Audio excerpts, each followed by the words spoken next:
Hello, everyone, and welcome back. We have just created our new guest registration list view that includes formatted fields. But so far, we don't have any content yet. If you try to open the guest registration view and test the new button, okay, it will give you a default form. However, we don't like this form because there are many things that we need to do. Like, for example, show the status, check the reservation, especially if there are conflicts, and so on and so forth. Now, at the same time, we don't have a default group, or rather guest registration card. We want this to be generated by the application itself. Remember that we have updated our company before, our company model, so that it will include the numbers next GRCNO, next RCNO. So these are the hotel specific documents that are actually generated when transactions are done with the guests. So next GRCNO will constantly increment every time a new guest registers into the hotel or checks into a room. So this will be hotel specific, which means that each hotel will have its own series of guest registration numbers, so that our application will be able to accommodate several hotels. Okay. Now the question is, how do we create a record in the hotel guest registration such that there will be an incrementing series of guest registration cards depending on the hotel.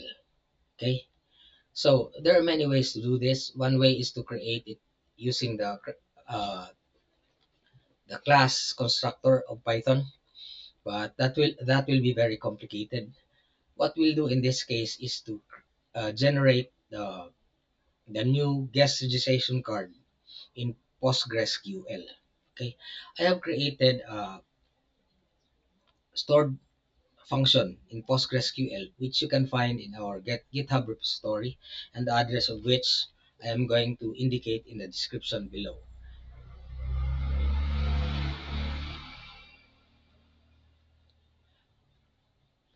This function is called hotel fn get doc. No, this will get a new number of a given document from a specific hotel.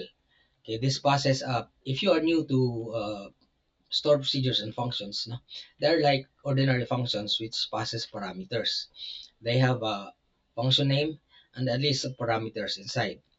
So for example, the first parameter is a company ID, which is a big integer, and a document type, because the different document types are GRC for guest registration card. We'll have the room charge, we'll have the payment receipt, we have the debit memo, and the credit memo.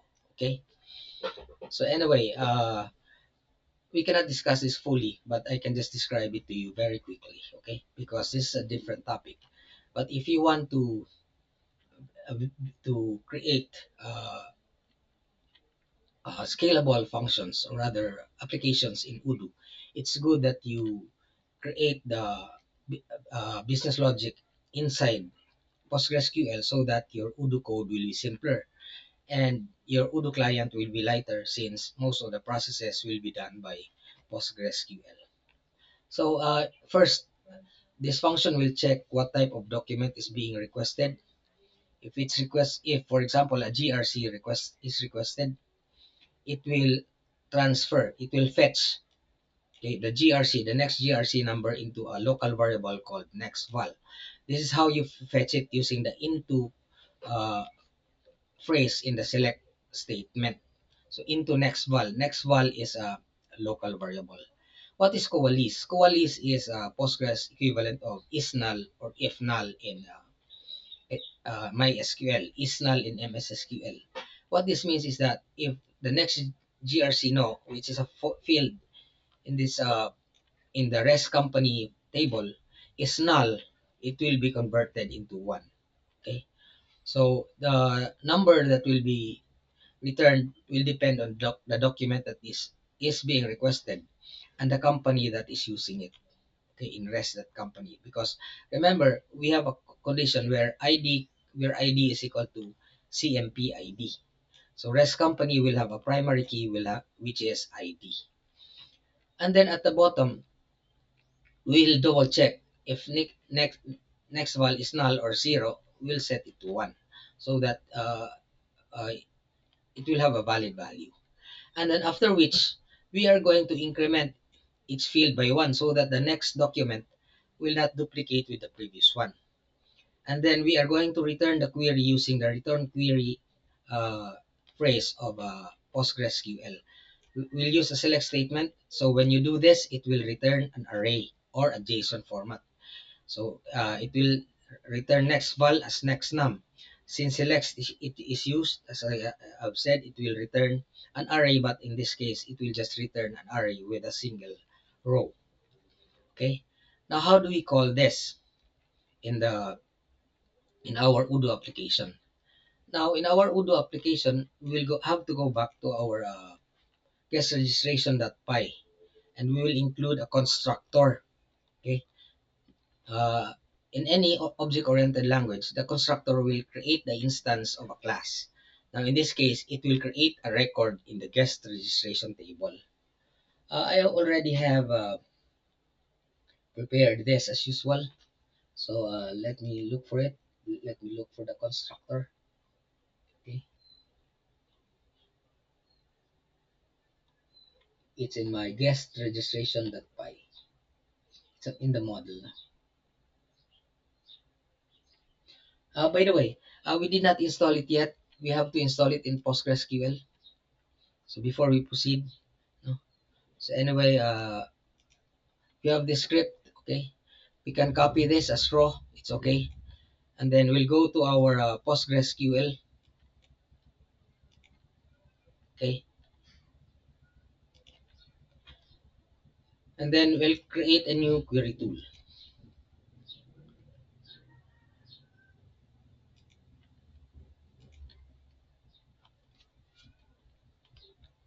Now remember, we'll copy this,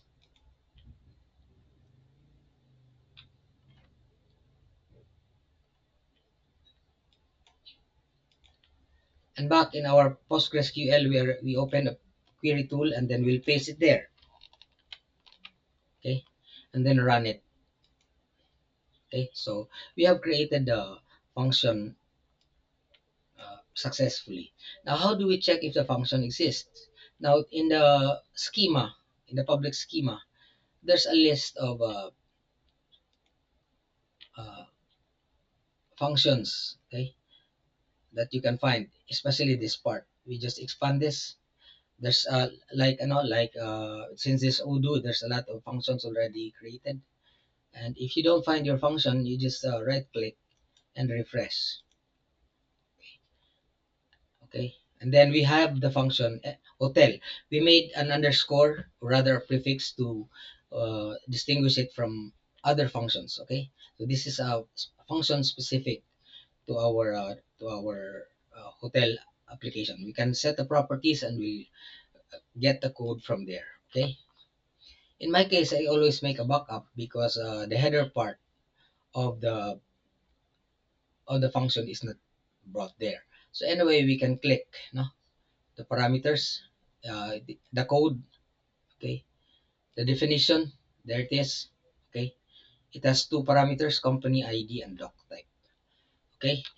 So I think it's very long if we'll proceed. Okay, I am going to show you how to install this into the uh, guest registration uh, view and activate it in the new button. Okay, bye for now and see you in the next video.